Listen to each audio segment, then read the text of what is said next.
And all right, we're live. Let that music roll us in. Welcome to episode 3 of the Demand Better podcast, where the question is, where should you go to get nutrition advice? For all those who are joining us for the first time, welcome and thank you for spending your time with us today. For our followers, thank you so much for all the support you've given us on this journey. We truly appreciate you. Here at Demand Better, we believe that life is better when you're an educated and informed consumer. My name's Corona, and I'm joined by the big dog in Superior, Colorado, Dr. Bo. But before we chop it up, let's get some legal stuff out of the way. No person should act or refrain from acting on the basis of content provided in any podcast without first seeking appropriate medical advice and counseling. This is for educational and informational purposes only and not to be used as medical advice. Now that we got all that done, what's up, Dr. Bo? Just chilling here. Hopefully folks watching don't mind. We look very similar today. A slight difference in what's on top of our heads, but yeah, thank you for sending over this very cool baseball jersey, my new favorite clothing. Appreciate it, my friend. And I'm excited. Yeah, this is one of my favorite topics to talk about, so I'm ready to get into this thing. Again, this is such a big thing for me. Actually, I literally, as we're starting, had somebody text me about how much do you charge for nutritional advice? Because he's like, I'm sick of the runaround. I've been doing this diet and that diet and tracking my macros and so anyway, this is great timing to get into it. Also, we have the holidays coming up, Thanksgiving this week. Happy Thanksgiving. When we're recording tomorrow for us here, we're doing Friendsgiving with some friends. You're going up to see your mom upstate New York. So yeah, great timing. And I'm excited. I'm going to throw it back to you, my friend. We're going back to the 315, baby. The Q's. By the way, between us, the two of us have over 51 years of experience in the health and fitness space. We wanted to peel away the curtain and give you, the listener, a true behind-the-scenes look at the conversations we're having. In today's episode, we're focusing on nutritionists. Woohoo. And the question at hand is, where should you go get your nutrition advice? So me, Dr. Bo, being a man of the people, I went into the streets and asked a few people about what they thought about nutrition. Run the tape. Oh. Well, I read a lot, so I get it from Johns Hopkins. I get it from whatever, sometimes it's the New York Times, wherever there's an article that I feel is worth knowing about. I don't generally ask friends, so I rely more on actual articles that I read in the paper. Men's Health, as an example, I look up for my husband often. We missed one here. 1 second. My trainer thing to do would be to go to a nutritionist. Okay, so so it's confusing, man. You know what I'm saying? Yeah, it's totally confusing. We had a few people and they all gave different answers. You know, it kind of, rolls right into what this whole topic's about today, which is, where do you go? I mean, it's kind of confusing. Don't we have an RD, Tiffany Mandel, and she's going to give you the definition from her perspective. You have that ready to roll? I got it ready to roll. So all registered dietitians have a wide array of training in a variety of disciplines, right? So we all have training in cardiovascular disease, in endocrinology, like type 1 and type 2 diabetes, in PCOS. We have training in food allergies. We have training in digestive diseases like IBS and Crohn's and colitis. So every dietitian has gone through training for all of that. And usually what happens is... And we'll cut it off there. If you guys want to see that full interview that Corona did with RD Tiffany, that is on our Demand Better YouTube channel. And we should have links there somewhere, wherever you're watching. We thank the Laura Metz the Laura Metz office for having Tiffany come and join us. So Bo, we got a bunch of different, opinions. What are your thoughts and what's your process when we talk about this? So again, it's a super exciting topic, very passionate about helping people figure their way through this landmines of craziness. And the way I approach it is I start everything with a conversation.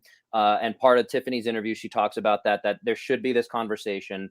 So when somebody comes to me and says, help me with my diet, with my nutrition, I want to lose weight, feel better, get younger, live longer, we have that conversation. And then the way to look at the nutrition, I boiled it down to three really major concepts based on everything that I understand about research and the best systems that work. I'm not actually going to give out those three just yet because we probably will do a number of other episodes because this topic is just so vast. But I work with folks on nutrition. I think I have a very n equals 1. We're going to experiment with, let's try X and see how that goes. And then having that communication, having that relationship, and being their guide, being their Sherpa along the way is what I believe in, more than anything. And then, that's really where I'm at, of how I work with folks when they do have PCOS, or as she was talking about, diabetes or other diagnoses, health conditions, medications that they're on. Again, that's the other term I'll use, is being a health quarterback, where I'm able to say, okay, well, what does your endocrinologist say? What does your do we have a registered dietitian we're working with, maybe through insurance, maybe not? Is there a functional medicine doctor? I have a great one that was on my podcast, Dr. Pamela Jacobson. Sorry, she's not a doctor. She is a PA, I believe. But again, she's somebody who I very much rely on, trust, and as a little bit of HIPAA violation, my wife does work with her personally, so on her hormonal health and things like that. So all that said, I'd love to hear how, again, you approach it. And obviously I kind of know a little bit, but I'd love to hear, where you're at. Well, you know exactly how I approach this. I'm a practitioner, and I can give recommendations in terms of what people can do. But when it comes to just nutrition, I normally outsource that. And I only outsource this because it's not a one size fits all. I mean, there's so many different opinions and from so many different things. And if they have a health condition, I'm not, listen, I'm a practitioner. I get people from point A to point B. When it comes to nutrition, I will outsource that to the best person that I know. And I surround myself with a team of people such as yourself, Dr. Bo, where you have people around you that actually are experts in their area, and let them do their job. I want what's best for my client. If what's best for my client is talking to Dr. Bo, then that's what's best for my client. Best for my client is talking to Tiffany. That's what we do. But when it's all said and done, it's not a one size fits all. And most people, listen, I say it every episode. If J-Lo's doing a diet, it doesn't mean it's going to work for you. So so the problem we're really dealing with, Dr. Bo, is confusion. You know what I'm saying? It's confusion. Yes. And I actually go ahead. Go ahead. No, I was going to say, I just had lovely wife that I just mentioned run this over. I meant to bring it over earlier, but in our recording, this is one of the biggest. It's not the biggest. It's literally one of the smallest books. It's only 80 something pages, I think. But it's literally comes out as one thing of words and one little piece of spoon and illustration. Easy read. Super easy read. I actually do have a Word document I found online that goes through I think it's 88 rules. It's called Food Rules by Michael Pollan. He's been anyone following any kind of the recent trends. He's big on the psychedelics and how that's improving brain health. That's a whole nother conversation. But what I wanted to bring in that book for is, again, it's a really simple way. One of the rules is something like, if your grandmother wouldn't recognize it as food, don't eat it. It's an oversimplification in a lot of ways. The whole book, again, I'm gonna spoiler alert here for everyone, is eat real food, not too much, and mostly veggies. Basically, is the way he kind of breaks it down. Is the really, again, oversimplification. But now, how do we implement that? How do we go to behavior change? That's really the key. The other reason I wanted to bring it up is in the intro to that book. And again, I'm pretty much giving the entire book here in about like a 1 minute span. He says, and I think this holds true, is nutrition as a science because it's so difficult on the basis of it to actually perform the nutrition. Because again, like you were saying, if we did a study on you, Corona, and we did a study on me, whether, you know, to truly track all of the variables that impact when you drink a Coca-Cola or when you have Thanksgiving dinner, you know, to track what that does in your body. The science is so far behind anything else. And then to say, to make a generalized statement to say, oh, everybody should not eat eggs, or everybody should eat 5 eggs a day, whatever that is, it's just so difficult to do. So again, this is super confusing, and we really want to emphasize that point. So his thing I wanted to finish up with from that book is nutrition as a science today is approximately where surgery was in the year 1600. Obviously, we know a few more things, and again, I think it was an exaggeration, but again, would you let somebody from 1600 operate on you? Probably not, for many reasons in terms of the knowledge that we have around food. So there, you know, it's again, really interesting divergence of ideas, of following fad diets like we're talking about here, of social media, and where do you get your information from. I know that we wanted to get the men's part of the interview, right? That which was the young lady that said Nancy. It was Nancy when she was Sorry, talking about men's health. yes. And she brought up that's one of the places she gets her information. I know when we were preparing for this, we were talking about, I know for me, from my pretty much when I was in high school, I got a Men's Health subscription, and it was totally gospel to me. I would cut out articles, I would highlight parts. I had a stack of things that I'm like, this is my Bible. I'm gonna collect these concepts, and it was put together in this way that I really trusted. Oh, hell yeah! No, I didn't mean to interrupt, but listen, we have what do we have between us? 15 years, 16 years? 51. I believe the number 51. is 51. Okay. We have 51 years between us.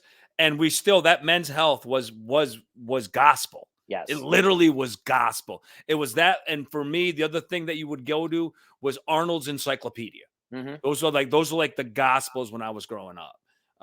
But to get my information there now at this point in my life, doesn't even cross my mind. It's ridiculous. Yeah, and it's part of our evolution. And I'll say also, again, you know, following that advice, what was I doing back in the you know 2000s, 2000 to 2010 ish, was eating low fat yogurt, whole wheat pasta, you know, all those kind of concepts. That was the predominant message. Delicious. Definitely not. But it was the predominant message. And again, I can't say I ever followed everything 100%, and I'm kind of glad I didn't.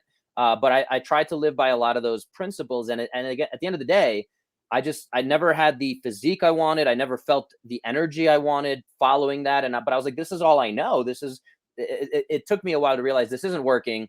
And it took me, and I know how you feel about CrossFit, but it took me going to my CrossFit certification back in 2010. And the way they broke food down, I think actually, and I'll repeat that one real quick, just to add a little more confusion to this whole thing, is eat meat, fish, vegetables, nuts, seeds, oils, a little bit of starch, a little bit of fruit, because you want to minimize the sugar basically. And at the end of the day, the whole messaging there, which again I like, is eat enough to fuel what you want to result in, which basically was they used the zone diet, which again is a little more complicated, but at the end of the day, they calculated your lean muscle mass and said, you know, if I'm a 200-pound male, and I have, let's say, 20% body fat, which is not it was 15%. So it sounds a little better. 15% body fat, that would be 30 pounds of fat, right? Really simple math. So then I have 170 pounds of lean muscle mass, we can call it. And then I'm trying to fuel that 170 pounds, no more, no less, in order to be at a good energy level. So again, there's these different concepts. We're not going to go too far down these rabbit holes as much as I'm starting to. But I wanted to bring all that up to say, there's so much confusion. So we wanted to, again, provide you guys with our kind of quick guide to how to navigate that space. So coming back to you, Corona, let's talk about dietitians. Well, no, let's back up. Let's back up to something you just said, and I think it needs to be understood. People, and when I talked to Tiffany, it was a very, very simple conversation. I know you believe this also.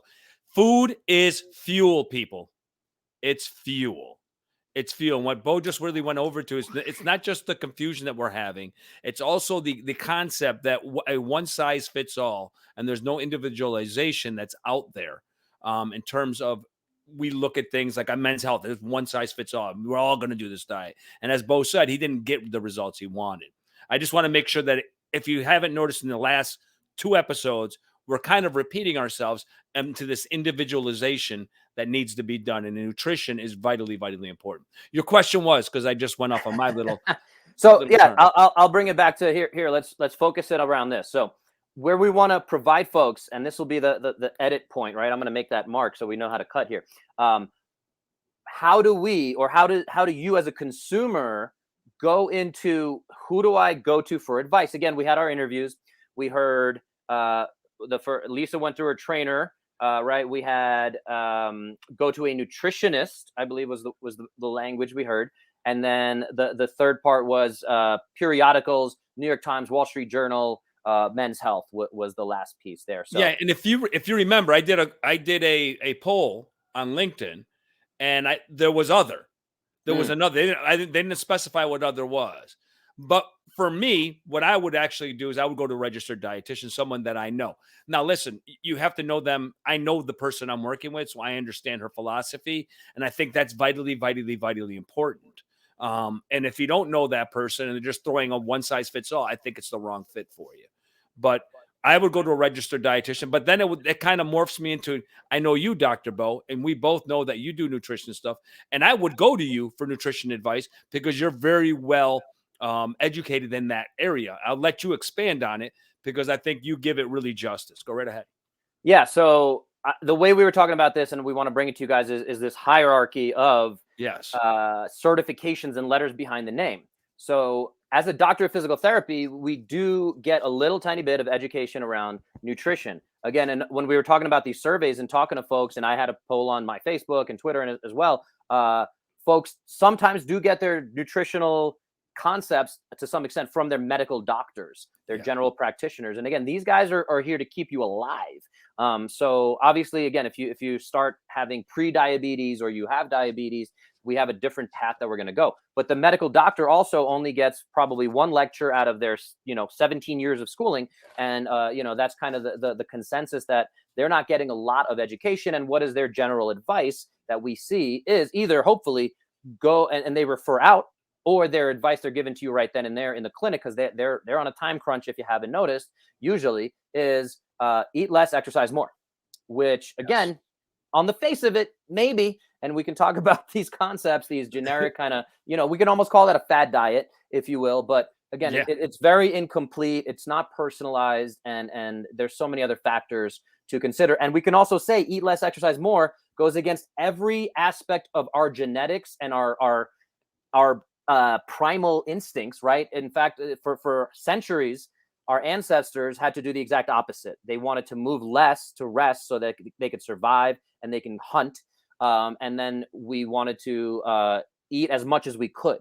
So that's in our genetics. So, and again, this is what I say about, being overweight, being unhealthy is at the end of the day, it's not your fault, but it is your responsibility. And hopefully those 100%. of you here listening can appreciate that and are on that same page. So back to our hierarchy. The way I like to think about this is the most important kind of letters behind the name might just be registered dietitian, in terms of, like you said, if I'm going to refer out to somebody, that's probably an excellent source if you just don't know anything else about that person. But know your dietitian. But no, right. But we're just going off of if we just saw a yellow pages, for those familiar with what that is, old enough to remember what the yellow pages are, where you just have different practitioners listed and you have nothing else to go off of other than the letters behind their name. Registered dietitian is definitely high up there. I get a lot of my information though from, and this was funny because I was listening to Andrew Huberman, who is a professor of biochemistry and a couple of different aspects, and also ophthalmology. So he actually studies a lot of the effects of how light into the eyes affects all of your hormones, which is fascinating stuff. But he's become a leading expert, I would say, in that field. Now, he's not necessarily somebody who works directly with clients, but he is somebody that I respect. And again, if people are trying to get their information, so if people are getting from the Wall Street Journal or Men's Health, I think people need to switch over and maybe check out someone like Andrew Huberman, who might have a little bit more to say. Rob Wolf, who became very connected to paleo diet, he in fact is again a biochemistry researcher from his background, and again being in the strength and conditioning space, he has a lot of very cool ways to synthesize all of this data information and then bring it into very usable forms. So the Andrew Huberman thing where I was listening the other day is he basically called out registered dietitians as a profession. So again, not to confuse you guys further, but but registered dietitians again, they if you're dealing with PCOS or hormonal imbalances or all these medical complications, they're still going to be at the top of that hierarchy. I do think functional medicine doctors, and I can't speak to all of them because again, that's the same kind of thing of I've met phenomenal people, like I said, that my wife will work with that I trust to say, hey, you should definitely work with a functional medicine practitioner. But that term also gets a little bit thrown out of whack because now people start using that for the wrong Well, let reasons. me It's not let very me regulated. let me just say this too.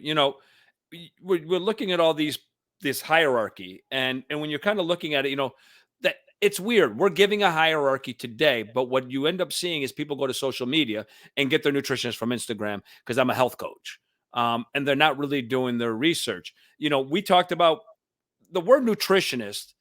Anybody can be a nutritionist. Let's just make that perfectly clear. And that hierarchy that we have after the certain certifications that we spoke about, and in Bo's case, it's precision nutrition is what you're certified in. And then we said there were some nutritionists that would be, oh, look at that. That would be other people that call themselves nutritionists that we know as people that we take nutrition advice from. I personally, as a trainer, would refer on, and Bo knows that.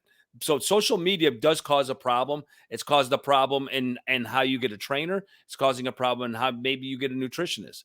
I just really, really want to stress the individualization point of it, in terms of not just the letters. You have to get along with your trainer. You have to interview that person, and you have to really get them to understand you and be able to work with you.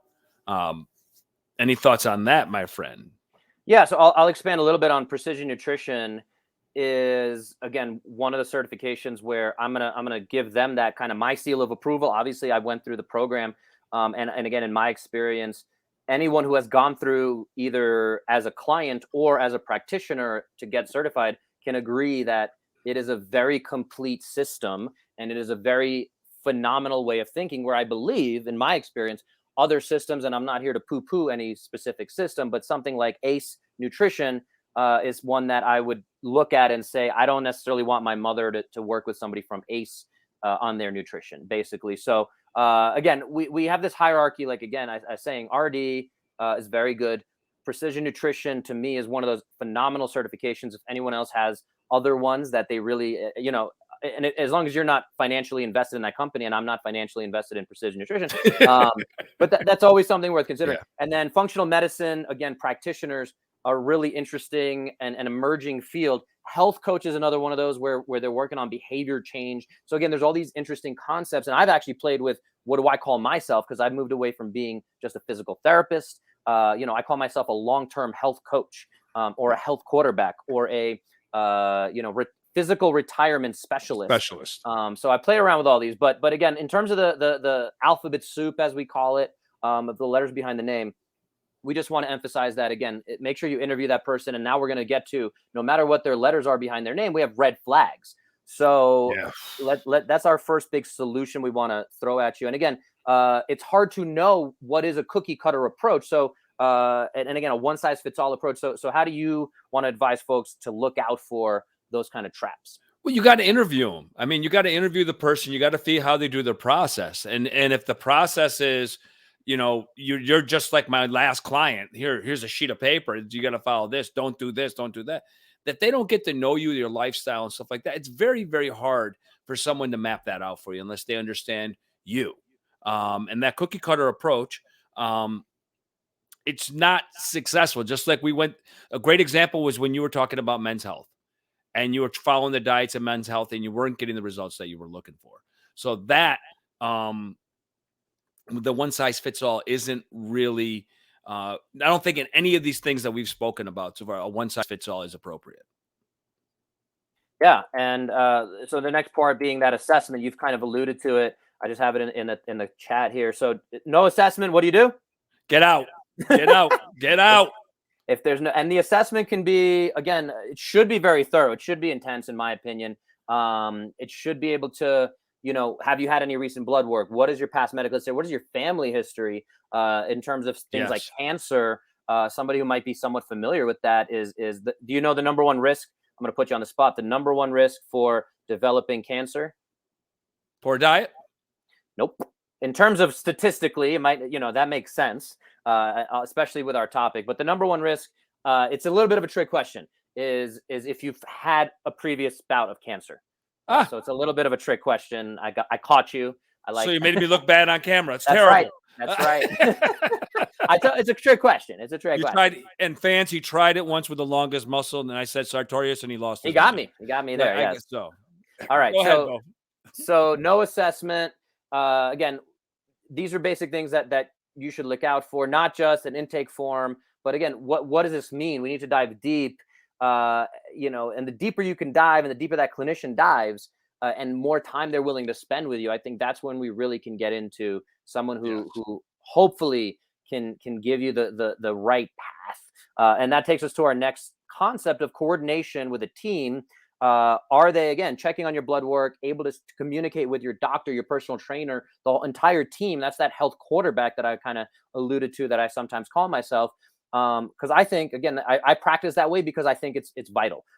If there are practitioners and clinicians that, are not able to communicate there, or they're just saying, hey, I'm just going to give you this 1,200 calorie diet, whereas that cookie cutter approach, or maybe they're even going a little extra step and saying, oh, we figured out based on your age, your weight, all these things, your BMR, and theoretically you're burning 1,800 calories a day. So, or Corona, you're burning 1,920 calories a day, and it sounds really legit and personalized. Again, some of those can be traps as well, because then they're still going to come back to, well, I want you on a 1,200 calorie a day diet. And there's again, this is where precision nutrition comes in around behavioral change. And so that's really the hard part, because if I just tell you 1,200 calories a day, eat 3 egg whites and a grapefruit for breakfast, boom, done. That's all I'm giving you. Like, well, what happens when I get hungry? What happens when, do I have other meal plans? And then, like, where's the support? Can I reach out to you? That's really it. And again, Tiffany, I'll give her credit there, the RD. She was talking about cash-based versus insurance-based. One of the big differences there is insurance might give you kind of a little more generic type stuff, because again, they're in this restricted model, versus cash-based, you're kind of paying for their time. And again, I encourage you guys to go check out that full interview with Corona and RD Tiffany there on our Demand Better YouTube channel. So what she alluded to was that, again, when you're in that cash-based model, you're paying for their time, you're paying for that support. So if she called it access. Yes, that's right. So I really like that. So again, that coordination with the team is pretty vital with your primary care physician. That's the reason they're the primary care physician. If we're not able to have some kind of connection back to that, if you're on certain medications, this all needs to be factored in. And if the person's just like, oh, we're just going to put you on keto, or whatever the generic kind of the fad diet is for there, we just want to make sure that it's a little bit more than that. So again, we want you guys to be those educated consumers, and hopefully we can move past that. It's important. It's important. Just 1 second on this. Yeah. It's really, really important that people come in and aren't intimidated by having a team around you. If you have a group of people around you, they should have the conversation, because it's about you and it's about what's best for you in the situation. So always have a great team around you. Go ahead, Dr. Bo. Yeah. So our next thought or kind of concept is, we touched on it already, eat less, exercise more, generic kind of thing is CICO, is the, slang, if you will, calories in, calories out. And that's where, again, at the end of the day, this is the law of thermodynamics, and this is how the body works. It's an indisputable fact, although you're going to hear some disputes on Twitter and things like that about, is this the only thing that matters? Because some folks are saying, look, if you eat 1,200 calories a day and you're theoretically burning 2,000 calories a day, that 800 calorie deficit is over a week. If you do that every day for a week, you're going to lose whatever, 1.5 pounds. And that's a healthy rate. And again, but it's coming back to, there's psychological aspects to eating. There's hormonal implications to eating. So the calorie thing, to me, is something I generally avoid. And I'll give you a little preview and shout out to E.C. Sinkowski, Optimize Me Nutrition. She pushes the 800 gram of fruits and vegetables. And this is based on research. She's actually given a TEDx talk just about this concept. And so 800 grams of fruits and vegetables, focus on that. We're not even taking anything else out of your life. If you're going to Thanksgiving, as long as you get your 800 grams of fruits and vegetables, the concept is you're going to feel more full. You're going to be more 100%. satiated. And then you're going to eat less junk because you're focusing on the primary thing. I got to get my 800 grams of fruits and vegetables, however many cucumbers, apples, oranges, all that stuff. And then we can worry about all the minutia of, well, what about agave honey and like all this minutia that goes into things. And that's where, again, people get caught up. And this goes back to what we talked about on some previous episodes of 97% of the time, people want to focus on the 3% of minutia, where 97% of things should be agreed upon that. And again, this is really cool. I don't know if I shared this with you earlier, but there was something called the Ancestral Health Symposium, which I like to kind of check in on, where they threw kind of different PowerPoint slides at each other and concepts and lectures. But the basic concept is, look, if you look at the top diets that are out there, maybe outside of carnivore or keto, some of these more extreme diets, they still tend to agree, even those diets tend to agree on the majority of things, which is eat less processed stuff. And that's where it comes back to this book, Food Rules. And again, guys, this is a great holiday gift. Holidays are coming up. This thing's like, I think $10 or something like that on Amazon. So go out and support that. But it comes back to eat less processed things. If it comes in a wrapper, probably not the best thing for you, even if it says paleo on it, or if it says low fat, low whatever. So eat less processed things, basically. Well, this goes back to what you and I were talking about, that when I was younger, there was no fat free. There was none of this stuff. Anytime they take something out, they put a chemical in. So, nobody knows how that chemical is going to be behaving with anybody. So, yeah, we have to eat clean, and eating clean just eating not processed food. It's essentially what it is. Yeah. And it's interesting too, because I speak with folks, and again, when I start the process of interviewing them or they're interviewing me and we're starting to get to know each other, a lot of folks I check in, if I ask a general question, like, how's your eating? What have you followed? Oh, I eat really clean. And I was like, okay, well, what does that mean? And then as we get into it, again, it might be something like that men's health diet where I thought I was eating clean because I'm like, I'm following, I did my research. I'm following this.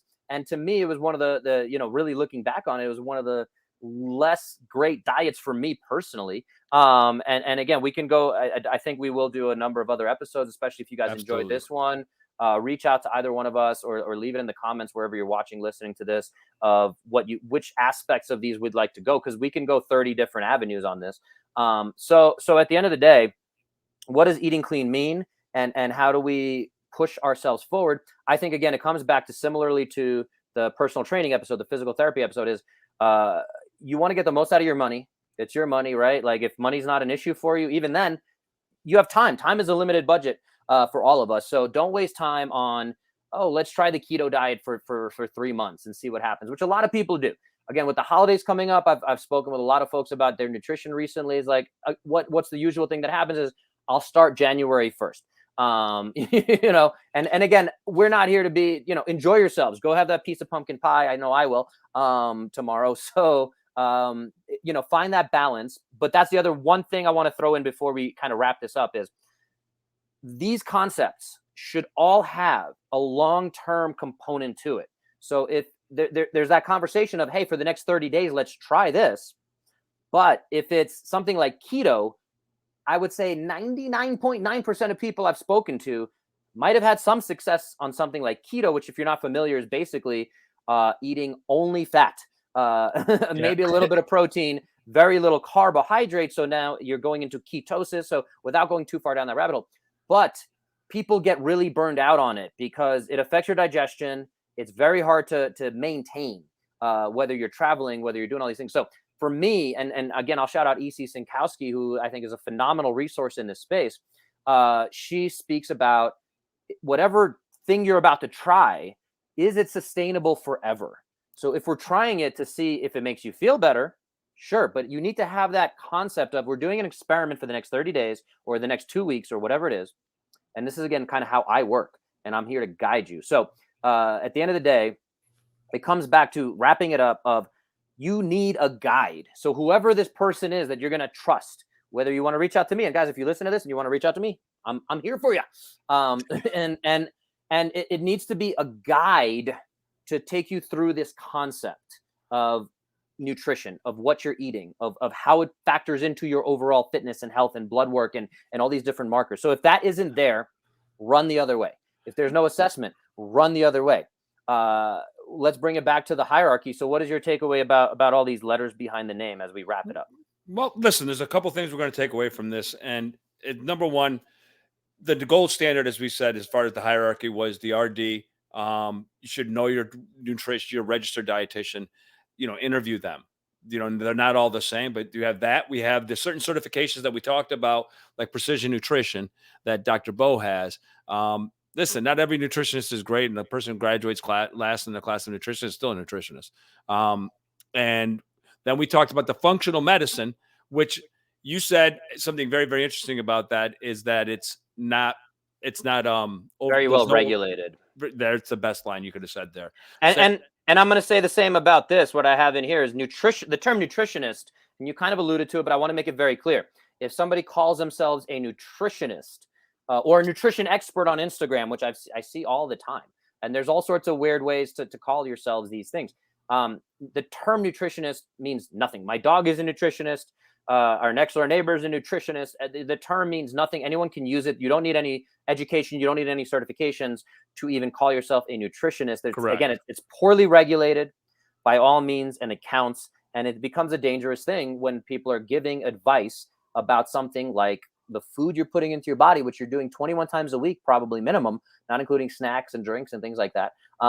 So, everyone's on this intermittent fasting. So maybe they're only eating 7 meals a week, whatever. But again, that has significant implications. And I believe every single time you choose to put something in your mouth, from a food perspective, at least, we're going to keep this PG. Every single time you put something in your mouth, you are either facilitating disease down the line, or you are improving your health. So, and it's a tough thing to understand. And that's the kind of stuff where I try to empower the folks I work with to understand.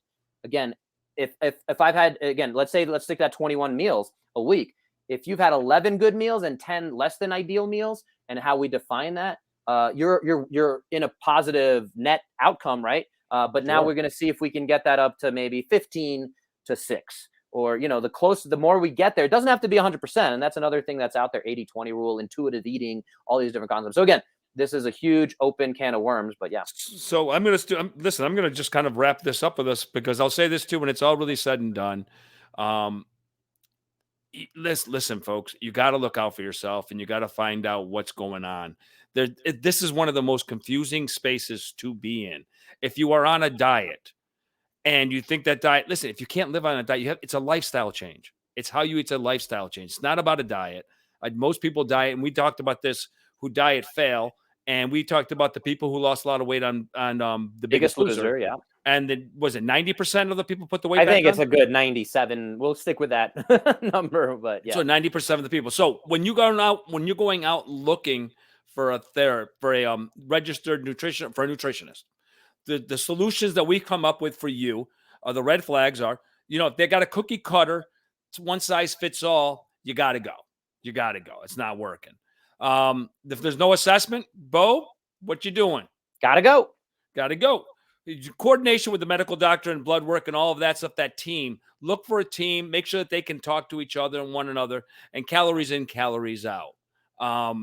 Those are the 4 solutions we have for you. Go ahead, Bo. I just want to add in, when you say calories in, calories out, the takeaway, if you are the consumer, what do you need to take away from that is a great jump off point when you're interviewing them. We want to give you guys these tools. Again, the way we talked about this episode as we're preparing for it is just like if you were somebody interviewing a job applicant for an internship or whatever position at the bank teller, there's certain things we want you to look for. So calories in, calories out is just a talking point. So we believe we have it pretty nailed down of at least, it can't be everything. It's certainly a law of thermodynamics, like we said. So we just want to give you guys that calories in, calories out, CICO, C-I-C-O, is something that if you're interviewing a possible nutritionist or registered dietitian, I would just totally want to know how they respond to that. And of course, we can't prepare for every single response, but that gives me a good sense. If I was interviewing somebody, again, for my mother, and they were going to work with them, that would be one of those questions I would say, like, hey, how do you feel about CICO? Just like you might say, where do you see yourself 5 years from now? So that's what the CICO point I wanted to make sure was very clear. No, so but listen, we're gonna have other episodes on this. This is just an overall we're just brushing the topic to bring it up, and we will flush it out even more in further episodes. But with that being said, people, we want you all to have a great Thanksgiving. We wanted to get this out to you guys before Thanksgiving. Enjoy yourselves. And we And the from the entire December holiday season. And happy holidays. We're going to be around. Keep listening to us. Subscribe to us. What is it? Subscribe, like, share, comment. share, comment. But I'm going to kick it over. Smash that like button. Smash it. So, listen, happy Thanksgiving. Bo, you got any final words? No, I just hope everyone has a happy, healthy, couple of weeks coming up here. I think it is real quick. I'll throw the sad statistic out is statistically, folks gain 1 pound, and that's on average in America here during this season between Thanksgiving and New Year's. So if you gain 1 pound, obviously that's an average. So there's folks who lose weight. There's folks who gain a lot more than 1 pound. But if you just go off of that average over, again, 10 years, you're gaining 10 pounds, theoretically. Over 20 years, you're gaining 20 pounds. So when you see somebody at your 20-year high school reunion and they put on a bit of weight and it's not the best kind of weight, these are things that we just want to think about as overall long-term health. Again, my concept, and this is, thank you again for this jersey. That's why I have number 30 is 30 minutes. We should be able to have a conversation in the context of nutrition. If in 30 minutes, I can't give you guidance and move you in the right direction, then I'm doing something wrong. And then that should give us a plan for the next 30 days, which again, for me, a lot of times is let's try to eliminate XYZ, or let's try to include or focus on this 800-gram fruit and vegetable challenge for the next 30 days and see how that does. And then based on that, that should take us into the next 30 years. So that's my kind of real quick wrap up. If you guys, hopefully, if it resonates with you, if you wanted to try it out, again, I'm here. I'm going to sell myself, but also whoever you work with, if they're not providing you with some kind of long-term plan, if they're trying to sell you supplements, that's another thing. Again, we try to slim this thing down, but that's a huge red flag for me. You're going down all sorts of yeah. Sorry, man. You gave me a little. Supplements are not good for you. Supplements. Listen, I won't say supplements are not good for you, but I will say if the practitioner, go see a medical doctor and go see somebody that can actually help you with. But if they have their own line of supplements, if they have, again, it's not a 100% red flag, but it's definitely a yellow flag for me. And there's a lot of great practitioners out there who have some supplements. And again, they're trying to make it more convenient, but it's just something that for me definitely comes across as at least a yellow flag by all means. 100%. Supplement. Let me retract what I said. If your supplements are not a bad thing, if you know what you're doing with them. Right. I take a decent amount of supplements. I will readily admit, I take a vitamin D3 supplement pretty much every day, even though we have pretty good sunshine here. I try to combine the things. I try to test my blood every so often. Again, these are the things that we can certainly go down a lot of rabbit holes on. I'm gonna stop myself. So we're gonna say Happy Thanksgiving. And listen, don't forget to demand better. Check out our other episodes so that you can get more information about the health and fitness space. Thanks for joining us today. All right. And by the way, happy Thanksgiving. Peace. Thanks, guys.